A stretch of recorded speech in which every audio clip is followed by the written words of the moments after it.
안녕하세요.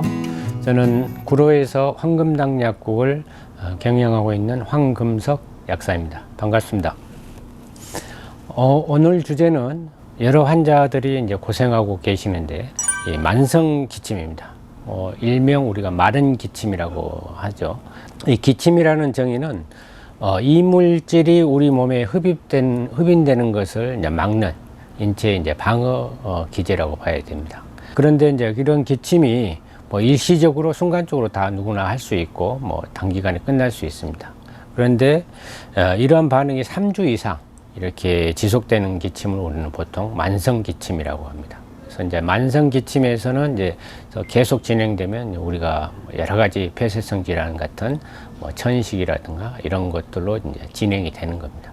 근데 사실은 이 초기 치료만 잘해도 그러한 확률은 굉장히 낮아지는데 그걸 놓치고 있습니다, 우리가.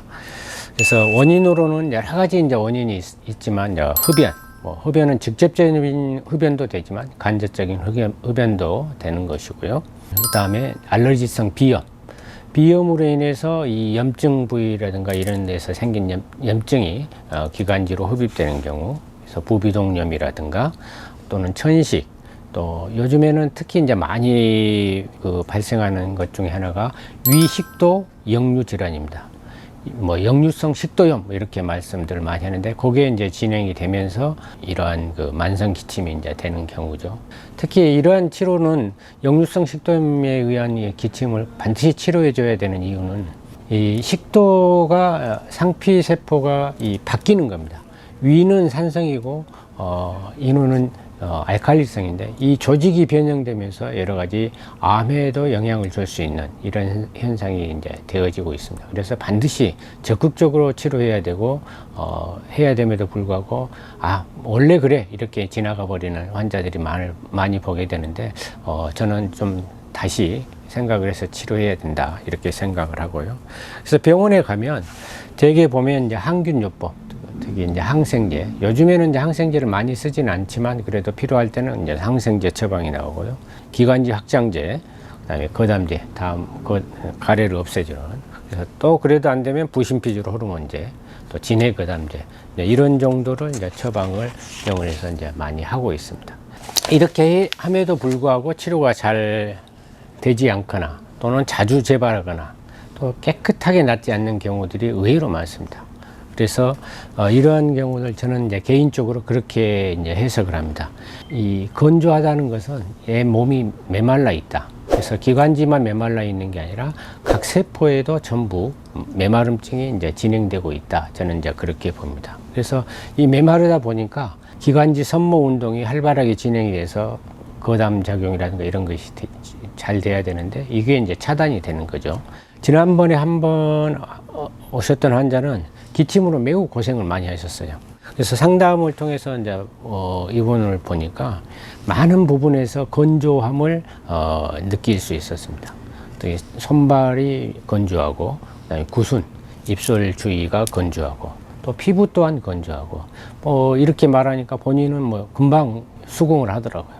위장도 마찬가지입니다. 위장도 이 진액이 부족해서 마르는, 그래서 소화장애도 있었고, 그래서 이분한테는 제가 이제 체질 생약에 따른 요법하고 활성형 오메가3, 특히 이제 여러 가지 우리가 식물성에서 보면 들깨라든가 이런 쪽에 여러 가지 성분들이 들어있는데 특히 이제 오메가3가 많이 들어있죠. 그래서 오메가3, 6, 9 이런 비율이 적절하게 자연의 형태로 이제 들어와 있는 것을 활성형이라고 하는데 이제 그거하고 같이 병행 투여를 해서 효과를 많이 봤습니다. 그래서 제 나름대로 그러한 것들을 통해서 이제 해석을 해보면 세포 내에 정상적으로 이렇게 산소가 투과가 되고 영양분이 이제 공급이 돼서 에너지를 충분하게 생산해낼 수 있어야 되는데 그게 이제 원천적으로 차단이 되는 겁니다.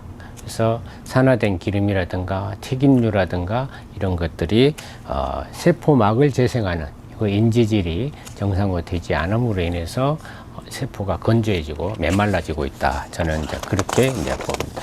특히 이 메마름증이라고 하는 것은 여기서 이제 몇 가지를 좀 소개해 드리고 싶은데요. 우리가 안구 건조, 눈이 건조하거나 비염이라든가 기침, 이런 것도 메마름하고 매우 연관이 있고요. 식도 아까 역류성 식도염이라든가 이런 것도 역시 메마름의 이제 증세로 봐야 되고 위염도 마찬가지고요. 그 외에도 이제 피로라든가 이런 것도 메마름 중의 일종이고요. 그 다음에 이제 피부가 건조하거나 각질이 생기거나 이런 것도 메마름증. 그 다음에 더 나아가서는 이제 건망증이라든가 이것은 이제 치매라든가 뭐 이런 쪽으로 연관이 되는 것은 이제 뇌수도 이제 메말라가는 그런 역할 중에 하나라고 봅니다. 그래서 특히 이제 열이 많은 음식들, 밀가루라든가 커피라든가 매운 음식, 물론 이제 커피도 항산화 커피 같은 좀 좋은 커피도 있긴 합니다만은 이런 종류들이 또 해당되고요. 또 합성의약품이라든가 과로, 또 스트레스 이런 것들이 또 메마름의 한 촉진이 되고요. 그 다음에 스마트폰이라든가 TV라든가 각종 전자기기로부터는 전자파라든가 이런 것도 이제 메마름의 원인으로 이제 보고 있습니다. 그래서 주된 것은 제가 이제 해보니까 만성 기침을 치료해 줬더니 위장병도 치료가 같이가 되고 또한 그 안구 건조증도 같이 치료가 되는 이런 환자들을 보면서 이건 메마름하고 아주 매우 직접적인 관계가 있다. 저는 이제 그렇게 판단을 하고 환자들한테 알려드리고 있고 많은 효과를 보고 있습니다. 이상입니다.